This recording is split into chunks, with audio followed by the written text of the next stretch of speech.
Hey everyone, welcome back to another podcast. Many teachers tell you to think in English, but they don't tell you how. It's scary, isn't it? It feels like jumping into a cold lake. Take a breath. Look at the steam rising from your cup.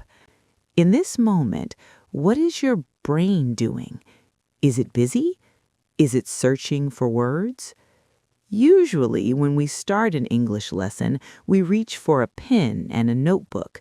We prepare to write down rules, to memorize lists, and to translate sentences from our mother tongue into this new language. But today, for these 40 minutes, I want you to set the notebook aside for a moment. Today, the lesson isn't happening on the paper in front of you. It is happening inside the quiet space of your own mind. I have to be honest with you, Maria, and with everyone watching. My mind doesn't feel quiet when I try to speak English. It feels like a very loud, very crowded room. When I want to say something simple, like, "The sky is beautiful," I don't just say it. First, I see the sky. Then, my brain finds the words in my own language. Then I have to open a heavy dictionary in my head, find the translation, check the grammar, and only then, after all that work, can I speak. By the time the English words come out of my mouth, the bird has flown away, the light has changed, and the moment is gone. It feels like I am always running behind my own thoughts. That is exactly what we are here to change, Kaito. What you are describing is the translation bridge. It is a long, tiring path that every student walks in the beginning. You think in language A, you cross the bridge, and you arrive at language B. It works for writing a slow email, but it doesn't work for living a life. To be truly fluent, you have to burn that bridge. You have to stop visiting English like a tourist and start living in it like a local. You need to move from translating to pinging. Pinging? That sounds like a machine or a submarine. In a way, it is. Think of a sonar. A submarine sends out a sound and it hits an object and comes right back. That is how we want your brain to work. When you see a tree, I don't want you to think of the word in your mother tongue and then translate it. I want your brain to look at the green leaves and immediately, without any effort, ping the word tree. No bridge, no dictionary, just a direct connection between your eyes and your English voice. But Maria, my English voice is so small. It's like a tiny spark, while my native voice is like a huge fire. How can such a small voice take over my thoughts? By giving it space to grow 1 second at a time. We often think that thinking in English means having complex, deep conversations with ourselves about philosophy or politics. It doesn't. Not yet.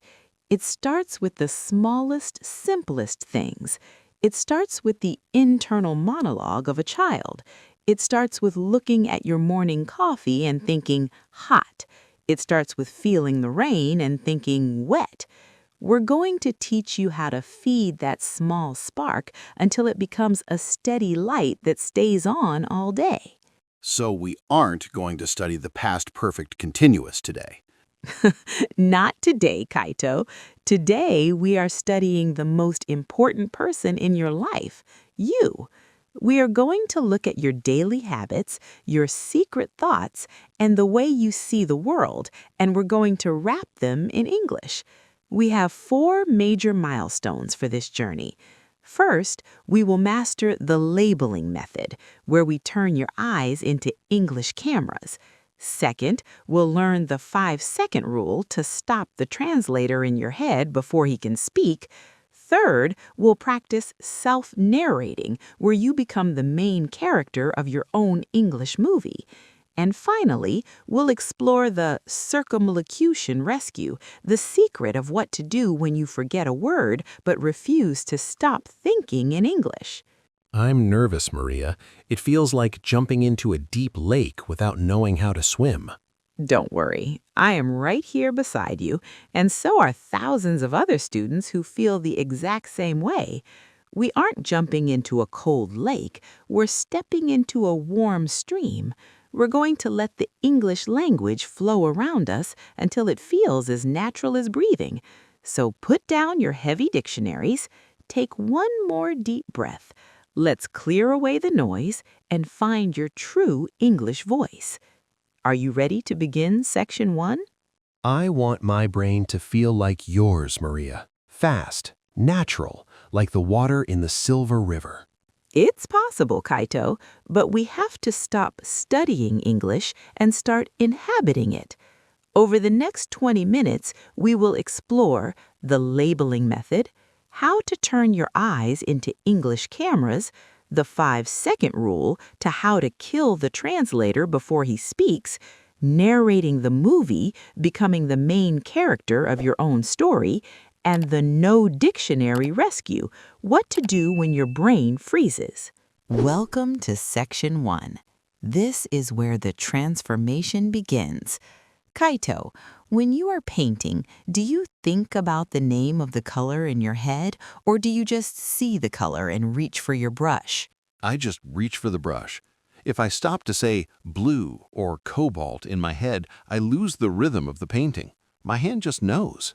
Exactly. And that is how we want your English to work. We want your brain to just know. Students, the first step to thinking in English is a technique I call the labeling method. Most students think that to think in English, they need to have long, complex conversations in their heads. They try to think, I am walking to the kitchen to make a delicious chicken sandwich for my lunch. That's a lot of words. My brain gets tired just hearing that. It is too much. If you try to think in full, perfect sentences, your brain will get frustrated and go back to your native language. Instead, we are going to start with the ping. A ping is a single word label. Right now, I want you to look at the room around you. Don't try to make a sentence, just look at an object and ping the English word for it. Look at the floor. Ping, floor. Look at the window. Ping, window. Look at your hand. Ping, hand. So it's like I'm a child learning to speak for the first time. Precisely. You are training your brain to see an object and bypass or skip your mother tongue. When you see a chair, I want the English word to arrive at the exact same time as the image. No waiting, no translating. Okay, let me try. Table, pencil, tea, mist. Hey, that's actually much faster. I don't feel like I'm working as hard. That's because you aren't building the translation bridge we talked about. You are building a direct highway. Now let's take it a step further. Many teachers tell you to put physical sticky notes on your furniture. That is a great tool for beginners, but for you, my A1 and A2 students, I want you to use mental sticky notes. How does a mental sticky note work? Every time you touch an object today, I want you to stick the English word to it in your mind. When you touch the door handle to leave your room, think door. When you pick up your phone, think phone. What if I don't know the word? What if I touch something and realize I don't know the English name for it? That is the best part. That is a vocabulary gap. If you touch a curtain and you realize you don't know the word, don't go back to your native language. Just think new word. Then later you can look it up. But in that moment, keep the English rhythm alive. Let's practice right now. I am going to be silent for 20 seconds. I want you to look around your room. Every time your eyes land on an object, ping it in English. Don't worry about a or the, just the noun. I'll do it too.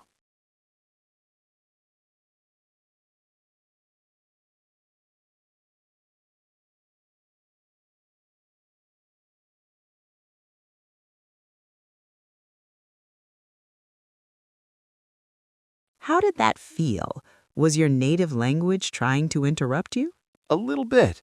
At first, my brain said the word in my language, but by the 10th object, the English words started coming first. It felt like my brain was getting warmed up. Exactly. You are waking up your English brain. If you do this for just 5 minutes every morning, you are telling your mind that English is not a subject you study, it is the way you identify the world. I like that. It's like I'm giving my world an English skin. A perfect way to say it, Kaito. But nouns are only the beginning. To really think, we need to move. In Section 2, we're going to learn how to narrate your actions without using a dictionary. We have the nouns, the table, the window, the coffee. But a movie isn't just a collection of objects. A movie is movement. To think in English, you must become the narrator of your own film. I think I know what you mean. Like narrating a documentary? Exactly. You don't need to be a philosopher. You don't need to discuss politics. You just need to talk about what you are doing right now. Students, I want you to stop thinking in the past or future for a moment. Thinking in the past or future requires time traveling in your brain, which is hard. Stick to the right now. Use the simple present tense. It is the most powerful tool for thinking in English. I open the book. I pick up the pen. I write a line. I close my eyes. I touch the table. I lean back in my chair. I look at Maria. Perfect. That is your inner movie. And notice what is happening, Kaito. You aren't translating. You aren't asking, how do I say this in my language? You are just doing and saying. The action and the word are becoming one. But Maria, what happens when I want to narrate something, but I don't know the word? Like if I'm holding a... What is this? I don't know the word. My brain just froze. This is the most critical moment in your entire journey. When your brain freezes, you have two choices. The bridge choice, you go back to your native language, you stop the movie, you lose your fluency. The narrator choice, you describe the object using words you already know. Describe it? But it's a stapler. If you don't know stapler, how else can you describe it? Thinking hard. It is a metal machine. It puts a small silver wire through paper. Look at that. You didn't know the noun, but you described the function perfectly. That is thinking in English. You didn't stop to translate. You used the tools in your brain to build a bridge forward in English instead of going backward to your native language. I want you to try this right now. Don't worry about being correct. Just be the director of your own life. For the next 5 minutes, I want you to narrate your smallest actions. Even the boring ones? Especially the boring ones. I stand up. I walk to the door. I feel tired. If you don't know a word, don't stop. Describe the object or the feeling. I am happy. I am learning. I am narrating. Yes, when you narrate, you are forcing your internal voice to work in English. You're telling your brain, from now on, this is our language of operation. We've practiced pinging and we've practiced narrating, but now let's talk about the biggest enemy of your English brain, the 5-second rule. I know that rule. I use it when I'm procrastinating. Does it work for language too? Exactly the same way. When you want to speak, your brain has a buffer zone. You see an object, you have a thought, and then you have about 5 seconds before your brain automatically tries to find the translation in your native language. If you don't use those 5 seconds to anchor your thought in English, the translator takes over. So if I don't speak or think the word within 5 seconds, I've already lost the battle? You haven't lost, but you've made it much harder. Your brain is lazy. It always chooses the path of least resistance. Since your native language is the easiest path, your brain will rush there to save energy. You have to beat the clock.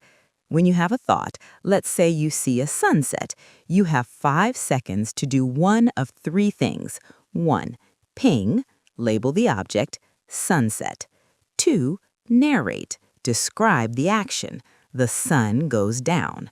3. Connect. Use a safety word. It is orange. What if I'm not fast enough? What if I'm at 6 seconds? Then you reset. You don't get frustrated, you just say, okay, stop, start again. Sunset, orange, beautiful. You treat it like a game. The goal is to shrink that time down until you don't even notice the translator anymore. You mentioned a safety word. That sounds like a good way to stay in the English zone, even when I'm struggling. It is. A safety word is a word you know perfectly that you can use to reset your English brain.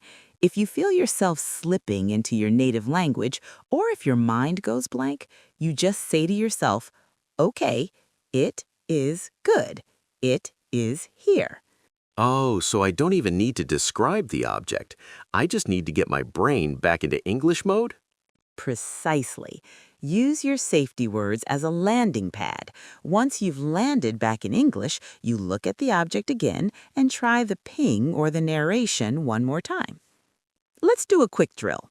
Kaito, I'm going to throw 3 words at you. You have to give me a ping or a narrative for each one in under 5 seconds. If you don't, you have to use a safety word and try again. I'm ready. Let's go. First one, moon. Night. It glows. Great. Second one, street. Long road. You made it. That was right at 4 seconds. Last one, regret. Stopped. Looked confused. Took a breath. It is sad. See, you were at 6 seconds, but you used it is sad as your safety net. You stayed in English the whole time. You didn't translate. You stayed in the game. That feels like an actual sport. My heart is beating faster. That's the feeling of your brain learning, Kaito. That adrenaline is what builds the new neural pathways. We have reached the final mountain of our journey. You can ping, you can narrate, and you've learned to beat the 5-second translator. But what happens when you are in a real conversation or a deep thought and you hit a wall? You want to say a specific word, maybe it's compass or architecture or anxiety, and it just isn't there. That is my biggest fear, Maria. When that happens, I feel like I am falling. My brain shuts down, I say I don't know, and I go back to my native language to feel safe. That I don't know is a white flag of surrender, Kaito. Today, we are burning that white flag. In English, we have a fancy word for the solution, circumlocution. Circumlocution? That sounds like a magic spell. It is a magic spell for fluency. Circum means around, and locution means talk. It simply means talking around the word. When you forget a noun or a verb, I want you to use the 3 pillars rescue. Don't stop, don't translate, just use these 3 pillars to describe it. The category, what kind of thing is it? A tool, a feeling, a place? The function, what does it do? It cuts, it helps me sleep, it makes music. The appearance, what does it look like? It's round, it's heavy, it's made of wood. Okay, let's try it. Suppose I forget the word for mirror. Perfect. Don't use your native language, use the pillars. Okay, pillar 1, category. It is an object for the house. Pillar 2, function. I use it to see my face when I brush my teeth. Pillar 3, appearance. It is glass and it is shiny. Exactly. You never said mirror, but everyone understands you. And more importantly, your brain stayed in English. You didn't break the circuit. You kept the energy flowing. Sometimes you forget the category or the function. When that happens, I want you to use the shape hack. This is for when you are truly stuck. Use the simplest physical descriptions possible. It is like a, it is the opposite of, It is the person who. Oh, like if I forget librarian, I can say the person who lives with books. Yes. Or if you forget cold, you say the opposite of hot. Students, this is the secret of the most fluent speakers in the world. They don't know every word. They just know how to dance around the words they don't know. This is your final challenge for the masterclass. I am going to show Kaito an object that he isn't allowed to name. He has to describe it using the 3 pillars, and I want you to try and guess what it is in the comments. I'm ready. Give me the mystery. Okay. Category, it is a thing for the kitchen. Function, we use it to make the bread brown and hot. Appearance, it is a small silver box with 2 holes on the top. Did you hear that? He didn't use the noun, but the English engine in his head is running at 100 miles per hour. He is thinking in English. I didn't even think of the word in my language. I was too busy looking for the pillars. You've done it. You have the ping, the narrator, the 5-second rule, and the rescue. You have all the tools to remove the translator bridge. It feels different now. English isn't just a book in my bag anymore. It feels like a part of my eyes and my ears. That is the goal. Remember, fluency is not about being perfect. It is about being continuous.